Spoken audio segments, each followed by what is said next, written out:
Hello friends, చాలామంది కూడా మనకి కమెంట్స్లో పెట్టేది ఏంటంటే స్కోర్స్ అనేది తక్కువగా వచ్చాయి అని డిసప్పాయింట్ అవుతున్నారు. బట్ ఇప్పుడు ఉన్న స్కోర్స్కి డిఫరెన్సెస్ వచ్చే ఛాన్స్ అయితే చాలా వరకు ఉంది.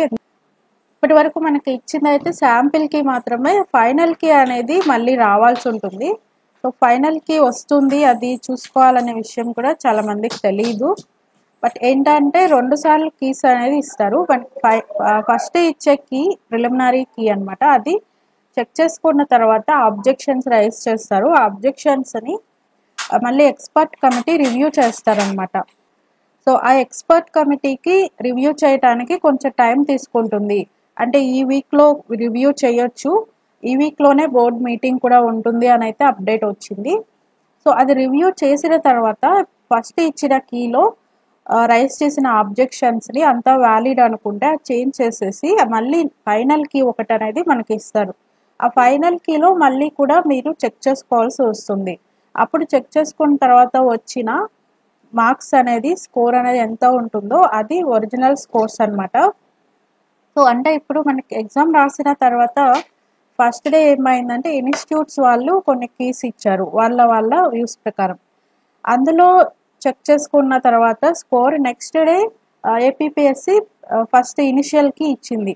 సో దాని ఇన్స్టిట్యూట్ కీకి ఇప్పుడు వీళ్ళు ఇచ్చిన కీకి చెక్ చేసుకున్న తర్వాత ఒక 2-3 మార్క్స్ అయితే కొంతమందికి పెరిగాయి. అంటే 3 మార్క్స్ పెరిగాయి చాలా మందికి కూడా అప్పుడు ఫస్ట్ చూసుకున్న దానికంటే. సో అట్లాగే ఇప్పుడు ఫైనల్ కి అనేది ఒకటి వస్తుంది అనమాట. ఆ ఫైనల్ కి వచ్చిన తర్వాత చెక్ చేసుకుంటే మార్క్స్ పెరిగే ఛాన్సెస్ కూడా ఉంటాయి. అబ్జెక్షన్స్ అయితే ఉన్నాయి కదా. సో చాలా మంది కూడా అవుట్ ఆఫ్ సిలబస్ క్వశ్చన్స్ అని, లేదంటే కొన్ని జియోగ్రఫీలో కొన్ని ఆన్సర్స్ మల్టిపుల్ ఆన్సర్స్ కరెక్ట్గా ఉన్నాయని ఇట్లా అబ్జెక్షన్స్ రైజ్ చేశారు. మనకి అంటే మొత్తం ఏపీ మొత్తం మీద చాలా మంది రైజ్ చేస్తారు కదా. సో అవన్నీ వాళ్ళు చెక్ చేసుకోవాలి, కన్సిడర్ చేసుకుంటూ రావాలన్నమాట ఒక్కొక్కటి. ఆ ఫైనల్కి అనేది వచ్చిన తర్వాత చెక్ చేసుకున్న స్కోర్స్ని బట్టి మనం అనలైజ్ చేసుకోవచ్చు ఎంత మార్క్స్ వచ్చాయి, 30 అబోవ్ వచ్చిందా లేకపోతే 35 అబోవ్ వచ్చాయా అనేది కూడా చెక్ చేసుకోవాలి. అందరి స్కోర్స్లో కూడా డిఫరెన్సెస్ వచ్చే ఛాన్స్ అయితే ఉంటుంది. సో దీని గురించి అయితే ఏం వరీ అవ్వాల్సిన పని లేదు. మెయిన్స్కి ప్రిపేర్ అయ్యే వాళ్ళు మీ ఫోకస్ అంతా కూడా మెయిన్స్ మీద పెట్టి ప్రిపేర్ అవ్వచ్చు. అండ్ ఈ కీ అనేది వచ్చిన తర్వాత మీకు మన ఛానల్ నుంచి అప్డేట్ ఇస్తాను. కీ డౌన్లోడ్ చేసి మీకు పీడిఎఫ్ కూడా నేను అప్డేట్ చేస్తాను. టెలిగ్రామ్ గ్రూప్లో కూడా పెడతాను. మన టెలిగ్రామ్ గ్రూప్ లింక్ కూడా డిస్క్రిప్షన్లో ఇస్తాను. అది ఎలా చెక్ చేసుకోవాలి, చెక్ చేసుకున్న తర్వాత మీ స్కోర్స్ ఏంటనేది కూడా మీరు కమెంట్స్లో అప్డేట్ చేయొచ్చు.